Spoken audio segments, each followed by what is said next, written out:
شروع اللہ کا نام لے کر جو بڑا مہربان نہایت رحم والا ہے۔ فجر کی قسم اور 10 راتوں کی اور جفت اور طاق کی اور رات کی جب رخصت ہونے لگے، اور بے شک یہ چیزیں عقل مندوں کے نزدیک قسم کھانے کے لائق ہیں، اس بات پر کہ کافروں کو ضرور عذاب ہوگا۔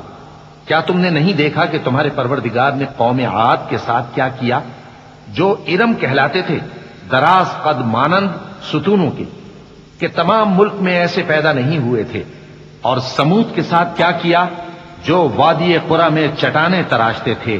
اور فرعون کے ساتھ کیا کیا، جو خیمے اور میخیں رکھتا تھا؟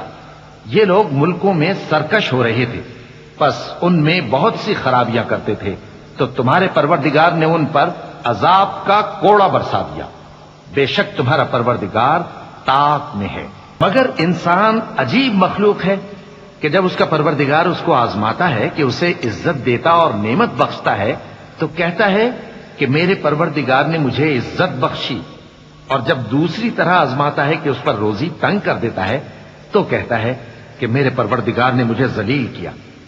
یوں نہیں، بلکہ تم لوگ یتیم کی خاطر نہیں کرتے، اور نہ مسکین کو کھانا کھلانے کی ترغیب دیتے ہو، اور میراث کے مال کو سمیٹ کر کھا جاتے ہو، اور مال کو بہت ہی عزیز رکھتے ہو۔ یوں نہیں، جب زمین کوٹ کوٹ کر برابر کر دی جائے گی اور تمہارا پروردگار جلوہ فرما ہوگا، اور فرشتے قطار در قطار آ جائیں گے، اور دوزخ اس دن سامنے لائی جائے گی، تو انسان اس دن سوچے گا، مگر اب سوچنے سے اسے فائدہ کہاں مل سکے گا؟ کہے گا کاش میں نے اپنی اس زندگی کے لیے کچھ آگے بھیجا ہوتا، تو اس دن نہ کوئی اللہ کے عذاب کی طرح کا عذاب دے گا، اور نہ کوئی اس کے جکڑنے کی طرح جکڑے گا۔ اے اطمینان والی جان، اپنے پروردگار کی طرف لوٹ چل، تو اس سے راضی، وہ تجھ سے راضی، سو تو میرے خاص بندوں میں شامل ہو جا اور میری بہشت میں داخل